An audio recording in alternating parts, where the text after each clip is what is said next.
Late January, 1996.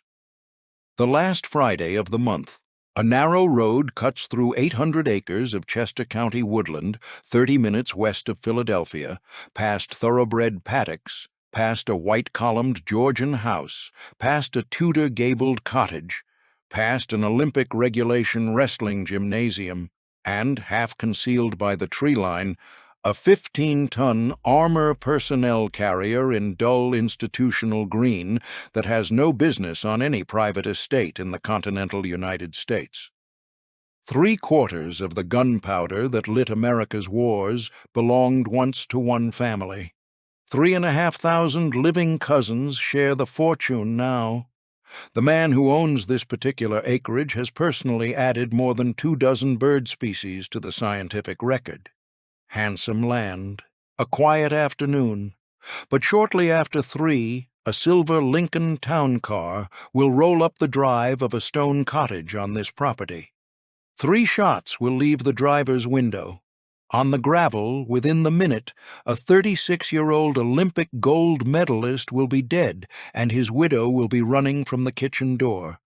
This is the dark story of America's wealthiest convicted murderer, and of the 800-acre private estate that made the killing possible, Foxcatcher Farm. For viewers who follow these long investigations into American power, place, and the families who shaped them, the like, the subscribe, and the comment naming the next empire to explore are the small acts that keep detailed stories like this one possible. The shooting in that driveway did not begin in January. It began the year a very powerful mother died and nobody replaced her. To find the trail back from the cottage, follow the gunpowder upriver, along the Brandywine 2 centuries earlier, to the French émigré who cast the first mold. Cold manners. Cold money. A picture the family photographed in clean, careful light, and hung in a room nobody was permitted to enter with questions.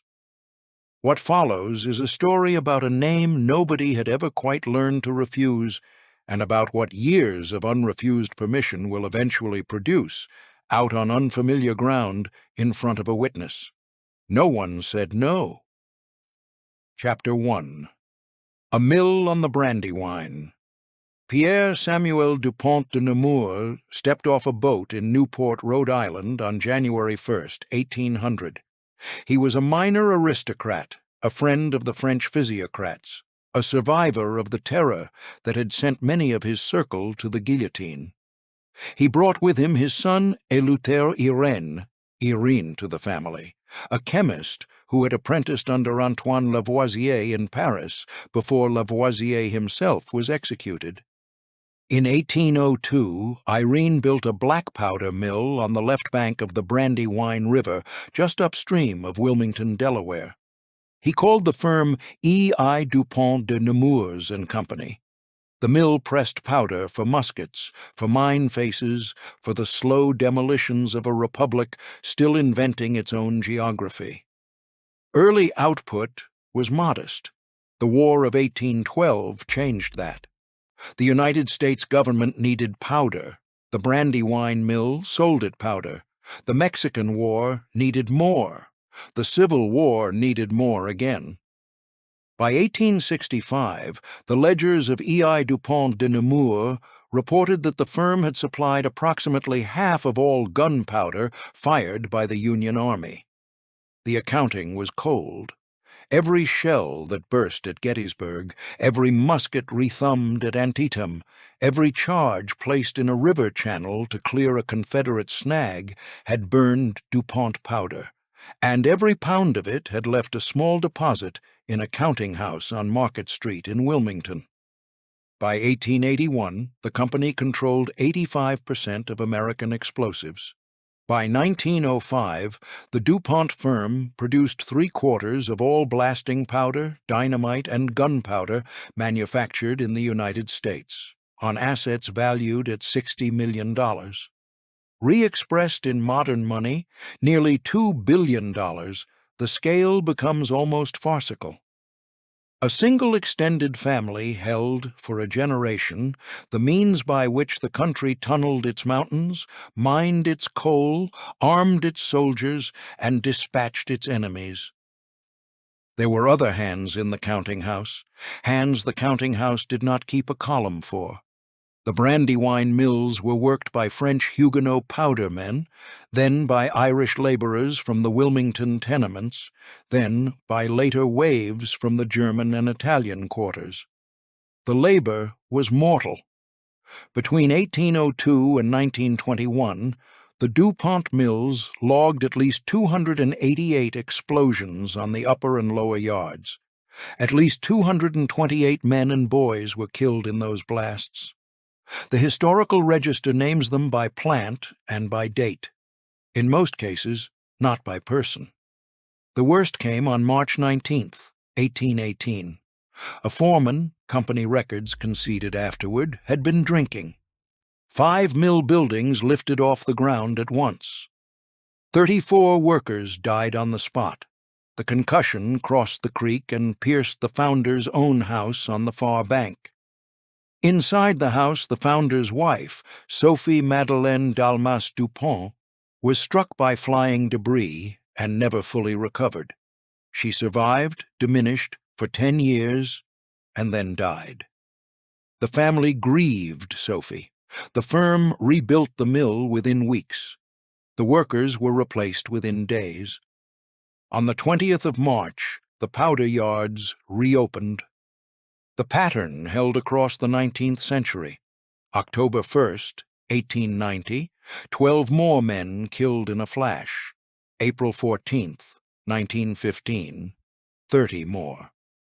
Standard company practice after a lethal blast, a modest payment to the widow, a company pension, a plot in the yard cemetery above the upper mill, and a crew on the rebuild by the end of the week. The mill did not close. The powder did not slow. The powder traveled. The dynasty traveled. The names of the vanished did not.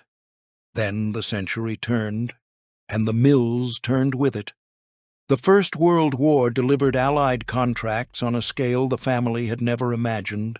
The Second World War delivered the chemical revolution, nylon, cellophane, neoprene, and, by the early 1940s, a small classified wartime contract involving a metal called uranium.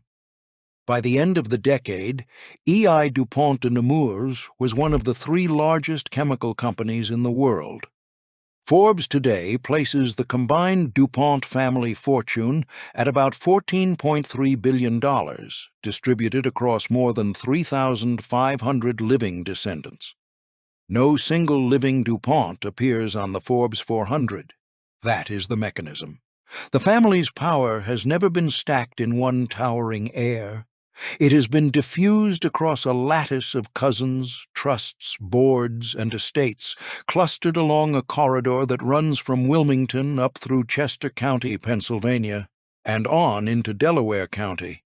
It was into that lattice, in that corridor, that John Eleuthère du Pont was born on November 22, 1938. He was the youngest of 4 children.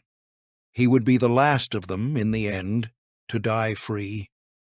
200 years of inherited machinery had kept the DuPont name above the courtroom, above the receivership, above every market rupture since the Napoleonic Wars. Every dynasty eventually produces the heir who tests the machinery. Chapter 2. Lisiter Hall. The estate that would one day be renamed Foxcatcher was not built by the DuPonts. It was built by a railway man.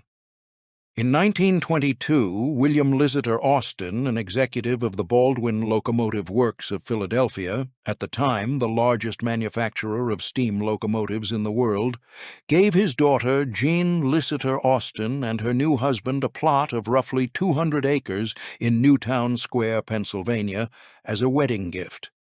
He had a white Georgian house set upon it. He called the estate Lisiter Hall after himself.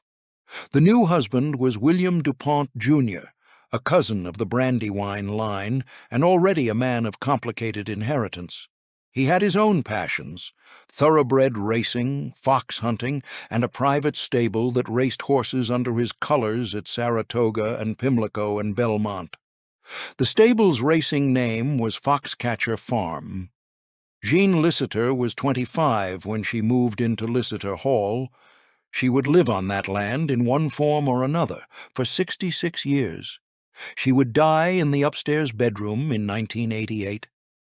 Through the 1920s and 30s, the couple quietly acquired the surrounding parcels one at a time, expanding the property from 200 acres to more than 800. They bred Welsh ponies, they built an indoor riding ring, they kept a Guernsey dairy herd that regularly won ribbons at the Delaware County Fair. In 1941 they divorced. Jean Lissitor kept the estate. William Jr. kept the racing stable and the Foxcatcher name, and moved to Fair Hill, Maryland, to live another life. For the next 47 years, Jean Lissitor ran Lissitor Hall alone. By every surviving account, she was a formidable mainline matriarch, horse-obsessed, committee-trained, a breeder of champions at the Devon Horse Show. She had 4 children, and she raised them in a household staffed by cooks, grooms, stablemen, and a rotating body of daymaids from the surrounding Chester and Delaware County towns, a workforce whose job was to polish the silver and turn the beds and, in the quiet mainline way, remain invisible unless something broke. She invested her last decades in her youngest. John Eleuthère had been born late into a house that was already old to him. He was the child his mother refused to release. As a small boy in the early 1950s, he rode his mother's Welsh ponies in the Devon Ring, small for his age, already quiet in a way adults noticed and could not name. 40 years later, doctors would give that quietness a clinical name. Inside Lissitor Hall, the Du Pont name was not merely a fortune, it was an address, an institution, a wall. Teachers did not enter it past the front room. Family doctors called ahead. The household's gravity pulled inward. Beyond the drawing-room doors, Persian rugs, cut crystal, the quiet footfall of uniformed staff. Past the carriage drive, a county that had over a century of cohabitation with the family learned not to ask. Not yet a dark story. A privileged one, for the time being. The fortune's only living guardian inside the house was one proud mother, though, and proud mothers do not live forever. The household had long since learned what it would never need to relearn. Inside these walls, every door opened inward. Chapter 3. The Collector. At the age of 12, in the early 1950s, John du Pont began collecting seashells from the beaches of the Delaware coast. He laid them out on his bedroom floor in rows, sorted them by species, then by size, then by color. By the time his own Delaware Museum of Natural History opened its doors to the public, his personal collection numbered more than 1 million shells. Of bird eggs, 100,000.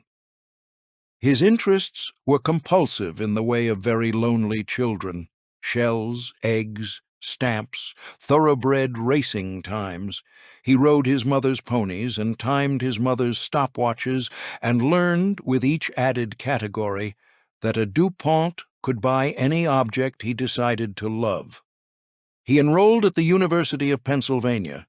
He lasted less than a year. He transferred to the University of Miami, where he studied zoology under the ornithologist Oscar T. Auer. With Auer, he discovered that his cataloger's instinct was something the scientific literature could use. Through the 1960s, Auer led expeditions into the Philippines and the South Pacific, regions where the ornithological record of the era was genuinely incomplete, and where a patient student with a reliable private budget could still name new species. That is what John did. Across a handful of field seasons in his 20s, He was credited with the discovery of more than 20 species of bird, small tropical birds, formally described in the literature under his name, in several cases in joint authorship with Ower. The expeditions were funded in large part directly out of his own pocket. Collecting teams worked through local guides whose names in the Filipino and Melanesian scholarship of that decade were more often recorded as assistants than as finders. Specimens were crated and shipped back to Wilmington. He graduated in 1965 with a Bachelor of Science in Zoology. He was 27. He had been, for a short interval, a working naturalist. He returned to Pennsylvania, and because he was a Du Pont, the hobby assumed institutional form. He had founded the Delaware Museum of Natural History in 1957 at the age of 18 on land donated by his older cousin Henry Francis Du Pont near Winterthur. The building opened to the public in 1972. It was seeded almost entirely with the boyhood collection that had outgrown Liseter Hall a decade earlier. He co-authored scholarly monographs with Ower in the museum's own monograph series, Living Volutes, a monograph of the recent Volutidae of the world in 1970, Philippine birds in 1971, South Pacific birds in 1976. He was listed as director and as benefactor. By the standards of the mid-century philanthropic class, he was a serious man doing serious work. Further philanthropies followed. He endowed a basketball arena at Villanova University. The Du Pont Pavilion opened in 1986. He made modest but visible gifts to the Pennsylvania State Police. He was, among his cousins, the Du Pont the family could point to, the one who collected without scandal, the one who studied, the one who gave. A life organized by rows on a shelf eventually notices the empty spaces between the rows. He turned 30, he turned 40, he kept his wing at Liseter Hall. He trained for the modern pentathlon, swimming, shooting, riding, running, fencing, the five-event sport once popular among 19th-century Prussian cavalry officers. He hired personal coaches. He competed at the master's level. He finished his events. He did not win them. Somewhere in the late 1970s, his attention shifted from 5 sports to 1: amateur wrestling. The pivot has no obvious cause on the written record. Some who knew him at the time said he admired the physical austerity of the wrestler, the monastic cut to weight, the sparring discipline. Others later said he envied, without being able to name it, the hard brotherly intimacy of a team sport no Du Pont had ever played. He began writing checks to USA Wrestling. He became, briefly, one of its most visible benefactors. He cleared land. There was a question forming about him in the minds of the people closest to him, though none of them said it out loud yet. What happens to a collector when the collection starts needing things from him? He was 50 years old. His mother was 87. Chapter 4. Team Foxcatcher. In the early 1980s, John du Pont built a wrestling facility on his mother's estate. He cleared roughly 440 acres of the 800-acre property and paid, out of pocket, for the construction of an Olympic regulation gymnasium with full-size mats, weight rooms, training quarters, and an outdoor track. He named the program Team Foxcatcher, after his father's old racing stable, the stable taken away in the divorce of 1941. He was not a wrestler, he was a coach by virtue of writing every check. By the standards of American amateur wrestling in the 1980s, the facility was extraordinary. USA Wrestling in that era was a shoestring institution. Olympic hopefuls trained on borrowed mats in community gyms, slept on couches, worked shifts at high schools and hardware stores to pay for airfare to the World Championships. John du Pont offered them something no other patron in the American sport could: an address at which to simply wrestle. He paid them stipends. He housed them in the estate's renovated cottages. He fed them from the estate kitchens. He bought their equipment. He flew them to meets on chartered aircraft. He gave them jackets in Foxcatcher blue and gold, with the team name embroidered across the chest. They came. They stayed. They told the next wave of wrestlers to come. By the middle of the decade, Team Foxcatcher was the unofficial national training center for elite American freestyle wrestling. It was where the serious men went when their NCAA eligibility had ended and the rent was coming due. It was where an Olympic dream remained something an American wrestler could afford to pursue.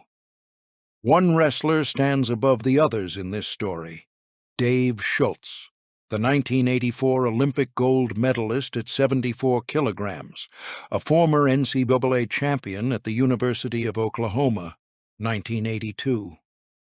A 1983 world champion, a two-time winner of the Soviet Union's Tbilisi tournament, a distinction no other American freestyle wrestler of his era had earned twice. By the close of the 80s, Dave Schultz was widely regarded as the best pound-for-pound freestyle wrestler the United States had ever produced. He was also, in the economy of the sport, broke. Toward the end of the decade, Dave Schultz moved with his wife Nancy and their two young children into a small stone cottage on the Foxcatcher estate. He accepted the position of senior coach. John du Pont paid him a salary, gave his family free housing, and promised him the time and the resources to make another Olympic team. His younger brother, Mark Schultz, also a 1984 Olympic gold medalist, lived for some years in another cottage on the property. The two Schultz brothers had won freestyle gold in different weight classes on the same day in Los Angeles, a matched pair of American Olympic wrestling champions unprecedented in the history of the sport. Both were now living on the same 800-acre estate in Pennsylvania, drawing checks from the same eccentric millionaire. Other wrestlers cycled through. A young Kurt Angle, the future Atlanta gold medalist who would famously win in 1996 with a broken neck, trained under Dave Schultz at Foxcatcher in the early 1990s, 8 to 10 hours a day. Angle later described the facility as the finest in American amateur wrestling, and the man who ran it as someone he could not quite place. Generations of college champions came through for camps, for training blocks, for the low-cost prestige of the Foxcatcher name on a warm-up jacket.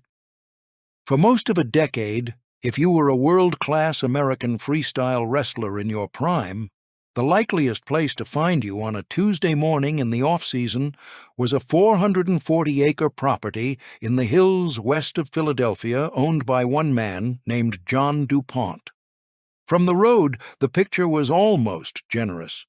An eccentric philanthropist had built at his sole expense the best wrestling facility in the Western Hemisphere and opened its doors to the country's top athletes. USA Wrestling named him its benefactor of the year.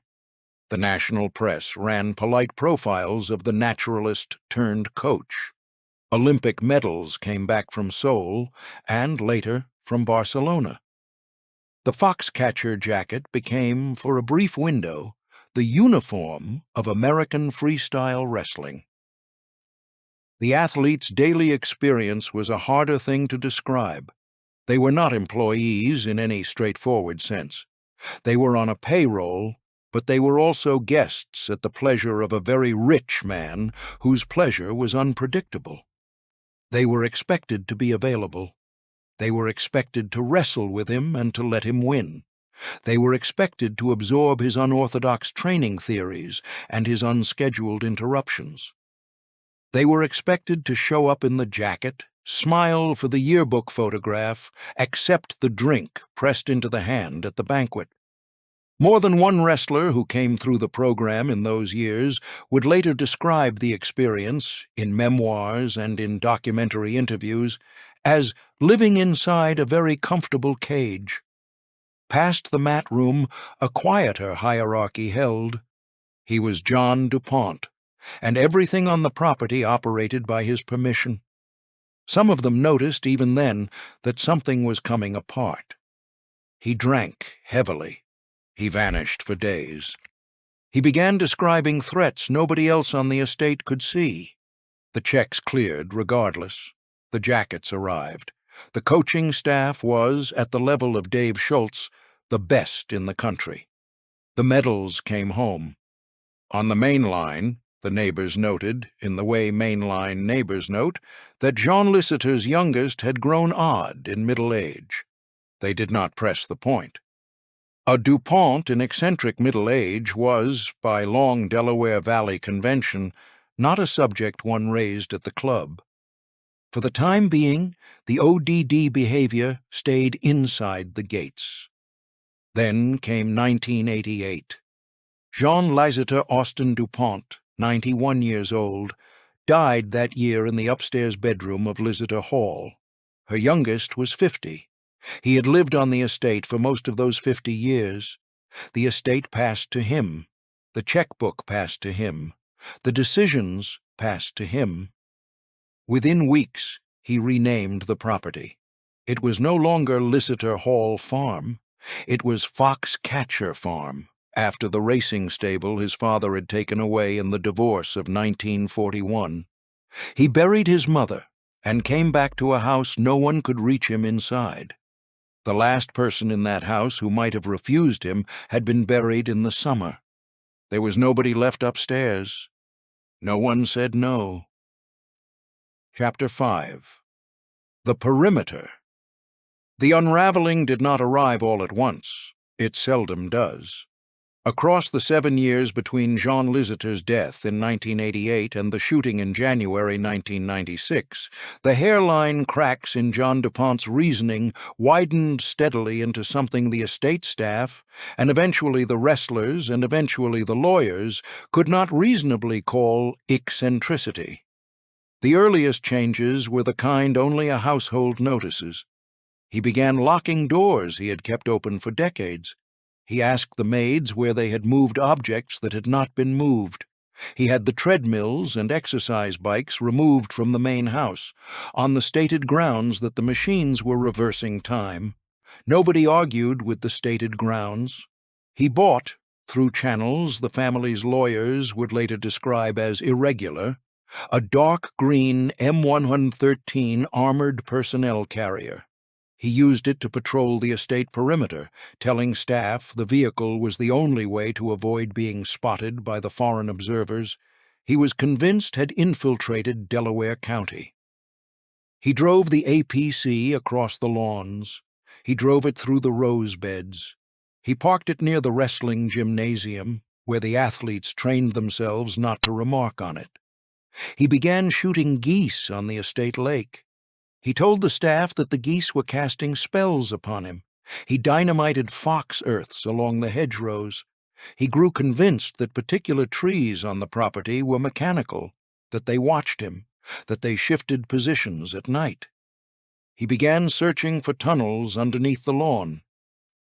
In 1993, he hired a private security firm and had a perimeter system installed. Cameras, motion sensors, floodlights. He had the walls and attic space of his wing of Liceter Hall lined with razor wire to obstruct the intruders he believed climbed in through the gables. He drove a succession of his own Lincoln Continental sedans into the estate pond, one after another, on the conviction that he needed to seal off the passageways he was sure ran beneath its floor. The cars were left where they sank. Some were still there, embedded in mud, when police divers searched the pond in the week after the shooting. By 1995, the delusions had acquired a new and more targeted shape. He developed a phobia of the color black. He told his household that black was the advance signal of death, that it was closing in on him across the property, and that it had to be physically removed from the grounds. Acting on that stated premise, in late 1995, He ordered 3 African-American wrestlers off the estate. They were gone within the day. That specific episode, recorded in the trial testimony of the Commonwealth's psychiatric expert Dr. Park Dietz at the 1997 proceedings, is what the clinicians would later identify as the crossing point, the moment at which an abstract paranoid delusion about a color produced a concrete instruction about specific human beings. From that point, the slope was steep. Dr. Dietz's testimony on the stand included the observation that by November 1995, Dave Schultz and others on the property had begun, privately, to talk to one another about what they were watching happen. By that stage, the athletes were not merely inconvenienced by their employer's eccentricity. They were watching in slow motion a man disintegrate inside a house they were living in. The specifics are matters of court record. At his 1997 murder trial, psychiatrists for both the prosecution and the defense agreed, without meaningful dissent, that John du Pont suffered from paranoid schizophrenia. The content of his delusions was itemized for the jury. He believed, at various moments, that he was Jesus Christ. He believed he was the Dalai Lama. He believed he was the last Russian Tsar. He believed that the Central Intelligence Agency had him under surveillance. He believed that the Russian army was tunneling underground toward the Newtown Square estate from downtown Philadelphia. He believed that his own wrestling coaches were a KGB cell in place to kill him. He was, according to the same clinicians and witnesses, severely dependent on both alcohol and cocaine during the same years. And he was, throughout every waking hour of those 7 years, one of the wealthiest private men in the eastern United States. The image the public still bought was the philanthropist in a navy blazer writing checks to USA Wrestling, posing for the team photograph in Foxcatcher blue and gold, speaking at banquets in hotel ballrooms in Philadelphia and Colorado Springs. The private reality was that the 800-acre estate had become a locked psychiatric ward in which the patient owned the keys, paid the staff, and was never examined. The household employees who could see what was happening were on his payroll. The private security personnel who could see what was happening were on his payroll. The family lawyers who could see what was happening were on his retainer. This is the unfair architecture. An ordinary American citizen who drove a tank through his neighbor's hedge, dropped luxury sedans in a pond to block imaginary tunnels, and fired guns at waterfowl he believed were practicing sorcery, would have been detained by a county sheriff inside a week. The driver in question, though, was not an ordinary American citizen. He was the youngest son of Jean Liciter Austin du Pont, a fortune old enough to have lit the cannons at Yorktown. The calculation was plain. Nobody refused a du Pont. Not the philanthropic peers who glanced away at charity dinners, not the Newtown Square police who were quietly asked to be understanding about the tank, not the lawyers who processed the purchase order for the armored vehicle, not the cousins sitting on the civic boards, not the estate staff who cashed the envelopes. A fortune that could not be refused. Inside the attic walls, the razor wire glinted. Outside the gates, Chester County went about its Thursday afternoons. The trap was under construction. Most of the people inside it were on the payroll of the builder. Chapter 6.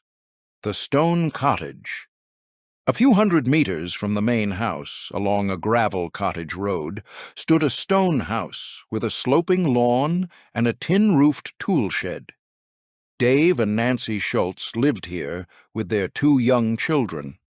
By the early 1990s, Schultz held the further distinction, unique among Americans of his era, of having been formally invited by the Soviet national team to train inside the Soviet Union, and of having been respected there by wrestlers who respected almost no one.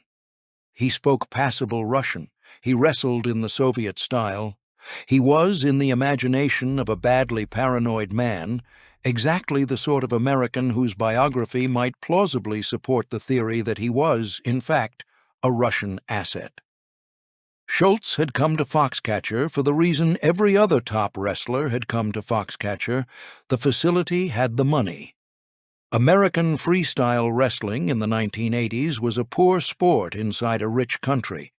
A world champion coached part-time in a summer high school gym and drove to clinics in winter for small per diems.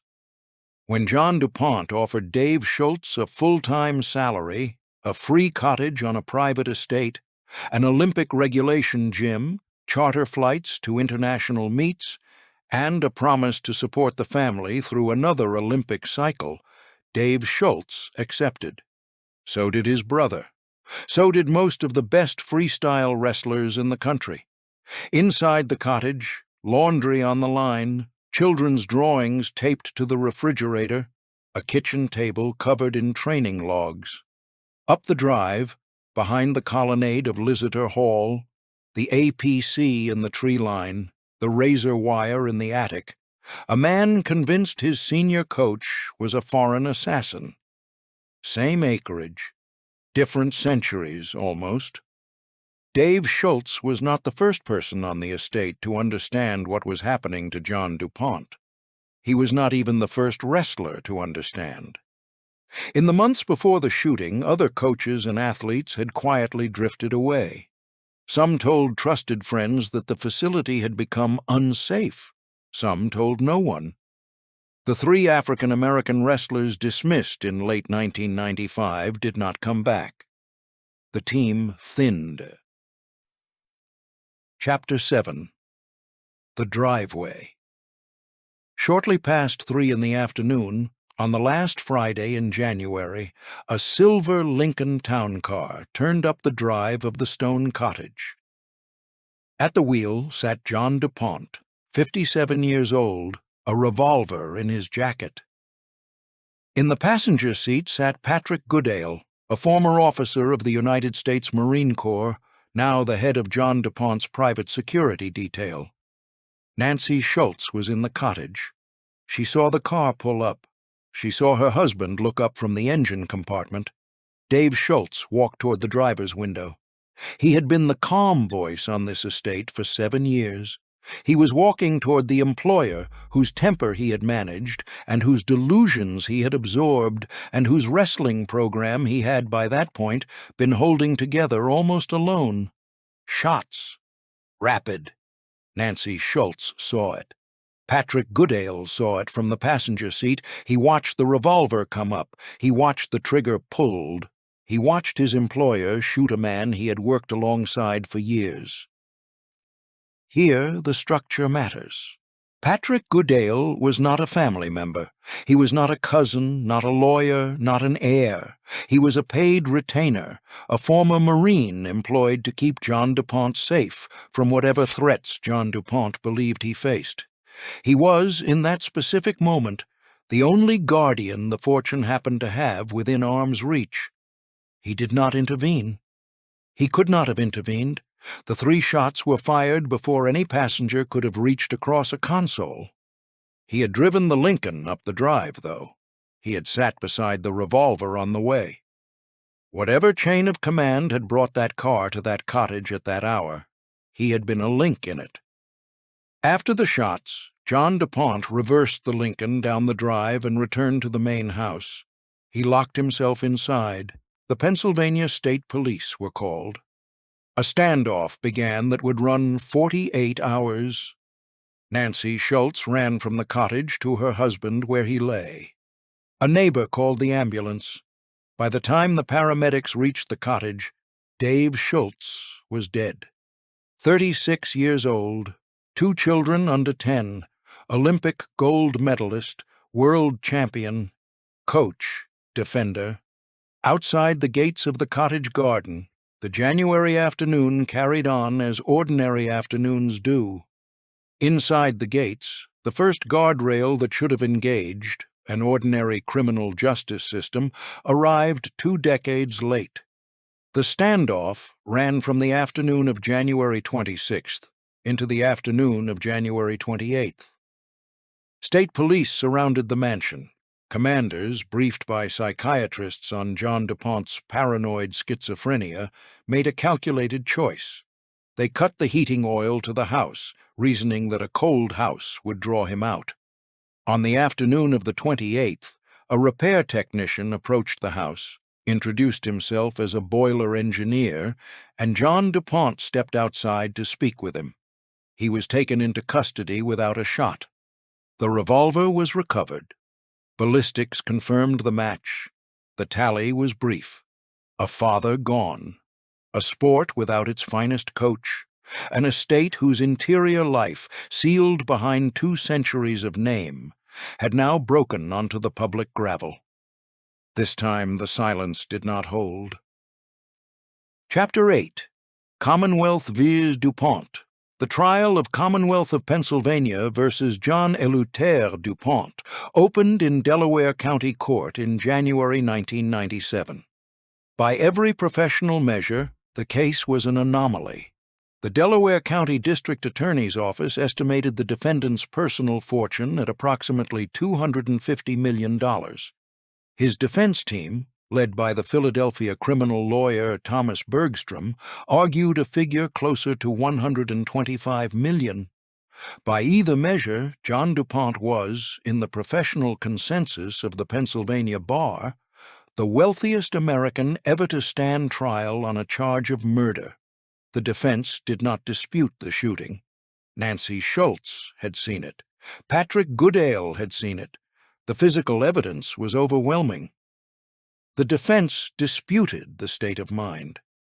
Clinical psychiatrists for both sides laid out, at length and under oath, the 7 years of paranoid delusion, the APC on the lawn, the Lincolns in the pond, the razor wire in the attic, the geese alleged to be casting spells, the fixed, specific, sustained belief that Dave Schultz was a KGB assassin, the belief, at different moments, that the defendant was Jesus Christ, the Dalai Lama, and the Tsar of all the Russias.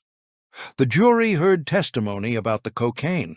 The jury heard testimony about the alcohol. The jury heard testimony about the 7 years during which nobody on the estate had intervened. On February 25, 1997, the jury returned its verdict. Guilty of murder in the 3rd degree, a killing with malice but without premeditation, while affirming, under the Pennsylvania statute then in force, that he had been mentally ill at the time of the offense. He was sentenced to 13 to 30 years in the state prison system. The verdict sheet carried its own peculiar weight. 3rd-degree murder with a mental illness finding. The wealth of the defendant did not appear anywhere on the form, and yet every observer of the trial understood what they had seen. A private architecture of silence had produced, at last, a death on open ground, and only a criminal courtroom, under the authority of an elected Commonwealth prosecutor, had proved capable of breaking the silence. No family doctor had done so. No family lawyer had done so. No cousin, no board, no trust had done so. A jury of 12 Pennsylvanians had. A civil case followed. Nancy Schultz, now a widow raising 2 young children, filed a wrongful death suit against John du Pont. The case settled out of court. The figure was sealed. Legal reporting of the day described it as a record-setting wrongful death settlement against an individual in Pennsylvania state history. A separate suit by USA Wrestling, alleging defrauded philanthropic contributions, settled on its own terms. The Foxcatcher wrestling program was dissolved. The accounts paid out. The accounts collected. The du Pont name absorbed the shock in the manner the name had absorbed shocks for 2 centuries. No bank collapsed. No dynasty fell. The fortune redistributed itself across 3,500 cousins, and the wire services moved on. John du Pont served his sentence in the Pennsylvania Department of Corrections, ultimately at the State Correctional Institution at Laurel Highlands, a facility in the western part of the state, reserved for elderly and medically compromised inmates. He remained a wealthy man throughout. He retained private counsel. He pursued appeals. According to those who corresponded with him in his final years, the core delusions never released him. He died on December 9, 2010, of chronic obstructive pulmonary disease in a prison infirmary. He was 72 years old. He had been incarcerated for 13 years and 10 months. His body was returned to the family for private burial. 2 centuries of family architecture had kept the name clear of the dock. The architecture held this time, too, in its fashion. The damage, this time, had spilled across somebody else's property line. Chapter 9. Demolition. The estate did not survive him. In January 2013, 3 years after his death in the Laurel Highlands Infirmary, the Liseter Hall Mansion, built in 1922 by William Liseter Austin as a wedding gift for his daughter, was pulled down. The contract went to Glenn Miller Demolition of Westchester. The work took days. The servants' corridors came down. The ballroom where Jean Liseter Austin du Pont had hosted Devon Horse Show after parties in the 1930s came down. The upstairs bedroom where she had died in 1988 came down. The wing where her son had lined the attic with razor wire came down. The house had stood for 91 years. The son who had inherited it had lived on the property for 57 of those years. The estate itself was then carved up. 400 acres of the original 800 were sold to Toll Brothers, the luxury suburban home builder headquartered in Horsham, Pennsylvania. Toll Brothers began construction on a master-planned subdivision called Liseter, marketed as a 449-home community of custom estate houses. The new cul-de-sacs ran over the paddocks, the wrestling gym footprint, the old Guernsey dairy, and the rose beds the APC had once rolled across. The subdivision was named for the grandmother. It was not named for the son. Liseter, not Foxcatcher, not du Pont. That, by 2013, was the only part of the settlement the developers and the main line could agree upon. Stand on one of the new cul-de-sacs today, and nothing will acknowledge the previous property. The mansion is gone. The gymnasium is gone. The pond that swallowed the Lincolns has been drained and graded into a stormwater basin for the subdivision. Families sign mortgages. Children ride scooters on streets that were, for a window of 7 years, the interior geography of one man's delusion. Walk through the Delaware Museum of Natural History, on the other hand, and the boyhood collection is still there, catalogued, indexed, pinned, drawered. His name appears on the monographs in the reference library. His discovered species sit under glass in the display cases. Oscar T. Owl's student, still. The du Pont family is still extant. E. du Pont de Nemours and Company, through its merger with Dow Chemical in 2017 and the subsequent spin-off into 3 successor corporations, has been restructured out of existence and back into existence under new corporate silhouettes.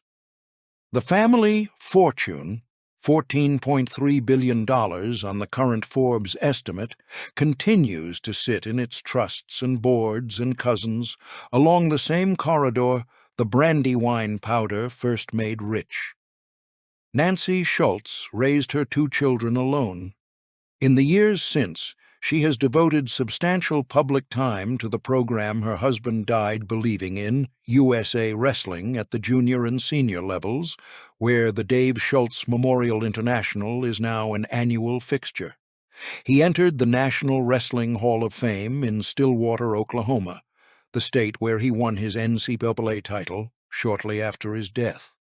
His brother Mark won Olympic gold alongside him in 1984 and has spoken in the years since about a brother he has not finished grieving. Patrick Goodale, the security chief in the passenger seat that afternoon, was never charged with any crime. He testified for the Commonwealth. In the years after the verdict, he returned to private life. The public record of his career past 1997 is thin. Chapter 10. The Questions Left on the Gravel. This is not the story of a rich man who lost his mind. It is the story of a fortune that did not have to answer to anyone, and of what a fortune that does not have to answer will eventually do. For 2 centuries, the du Pont name had functioned as a fortress, its defenses laid in from every direction: the company, the trusts, the cousins, the mother, the lawyers, the philanthropy, the long social prestige of the main line. Those defenses held John du Pont's interior collapse intact across 7 years of unraveling that would have exhausted a man without a fortune inside a single season. The fortress was not designed to see him. It was designed to protect him. There is a difference, and the difference has a name: guardianship. From the road, Foxcatcher Farm was a sanctuary for American amateur wrestling. Past the entrance gate, it was a laboratory in the absence of refusal, a military vehicle riding across a neighbor's garden for years without incident. 6-figure sedans dropped into a private pond to block imaginary tunnels, an attic lined with razor wire against delusional intruders, a senior coach reclassified in the owner's mind as a Soviet assassin, with no one on the property positioned to correct him, until a widow in a January driveway standing over her husband closed that account. 6 days later, 12 Pennsylvanians in a Delaware County jury box closed it again. Who paid for Foxcatcher Farm? Dave Schultz, his widow, his 2 children. The wrestlers who learned quietly that their patron's check was drawn on an emptying account of sanity. 2 centuries of Brandywine powdermen whose names are not in any public ledger. Patrick Goodale, in whatever private accounting he keeps. John du Pont himself, dying of lung failure in a western Pennsylvania prison infirmary in December 2010. The main line that had looked past it for 30 years. All of them paid. In a coin, most of them refused to tally. How much protection does a name provide? More than it should. Will the du Pont fortune last another century? Almost certainly, yes. The trusts are deep. The cousins are many. The American dynastic machinery is remarkably resistant to the failure of a single catastrophic heir. Will the name ever mean what it meant before the stone cottage? That is a question no settlement will answer. The subdivision is quiet now. The ledger is closed. The questions outlast the answers. No one said no, not for 7 years, not until the day someone had to.